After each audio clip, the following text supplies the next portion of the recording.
Hoje a gente vai mergulhar naquelas estratégias de poder, sabe? Aquelas bem sutis que a gente nem sempre percebe, mas que no fundo definem quem se dá bem e quem fica para trás. E a ideia central é bem provocadora. E se, no jogo da influência, a arma mais poderosa de todas for fazer tudo parecer fácil demais? Pensa comigo, o que impressiona mais? Aquele esforço visível, o suor, o trabalho duro ou aquela genialidade que parece que não custou nada? A nossa cultura adora a história do esforço, né? Mas no fundo, a gente fica fascinado por aquela pessoa que faz algo incrível e parece que nem tentou.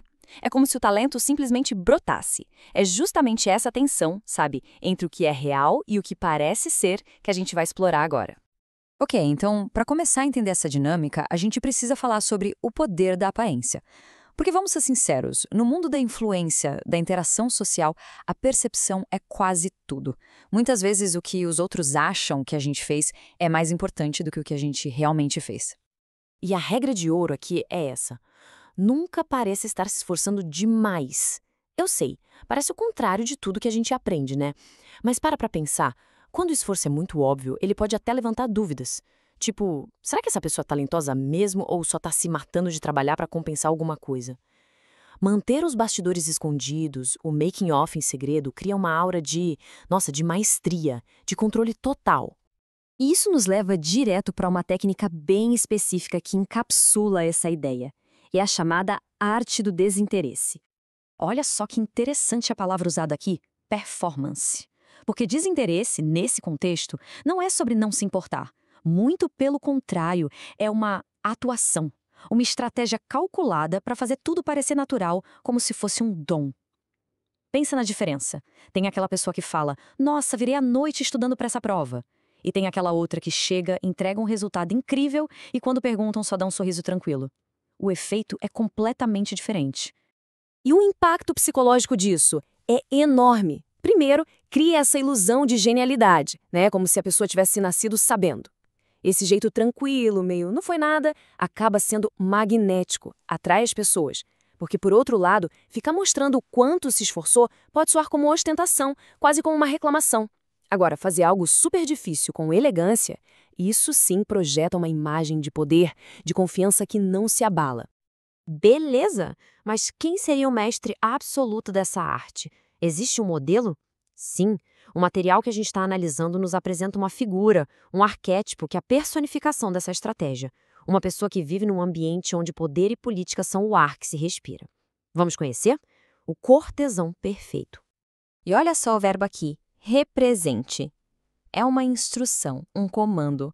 A ideia não é ser um cortesão, mas sim atuar como um. É um papel que se desempenha o tempo todo, nesse grande palco que é o jogo do poder. Então, o que define esse cortesão? Primeiro, o ambiente dele. Um mundo onde tudo, absolutamente tudo, gira em torno de poder e política.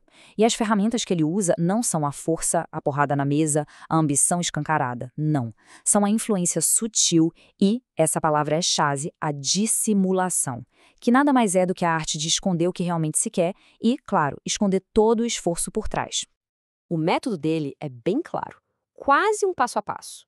Primeiro, dominar a dissimulação para poder controlar como os outros te veem. Segundo, adular e ceder os superiores. E aqui não é por fraqueza não, hein? É estratégia pura, para desarmar quem está acima.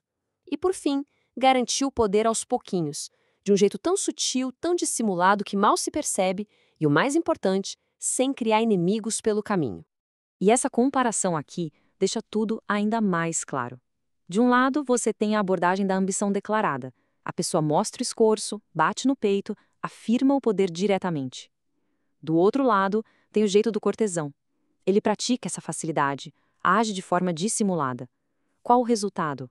A primeira abordagem geralmente cria ressentimento, cria rivais. Já a segunda, essa encanta, cria aliados, admiradores. Bom, e aí a gente chega na pergunta de $1 milhão, né? A questão que fica no ar o tempo todo. Onde que a gente traça a linha? Isso tudo é uma estratégia social inteligente, sofisticada, ou é só manipulação daquela bem cínica mesmo? No fim das contas, a tese que amarra tudo isso é bem direta. O poder é um grande teatro. E a aparência é a sua atuação nesse palco. Não se trata só do que se faz, mas de como aquilo que se faz é percebido, como é interpretado pelos outros. E é isso que nos leva à reflexão final. A gente volta para aquela pergunta: onde está a linha entre a estratégia social e a manipulação descarada? Usar essas táticas é um sinal de inteligência, de adaptação ao meio, ou é simplesmente uma falha de caráter? A resposta talvez não seja tão simples. Pode depender da intenção por trás da ação e também do palco onde essa peça toda está sendo encenada.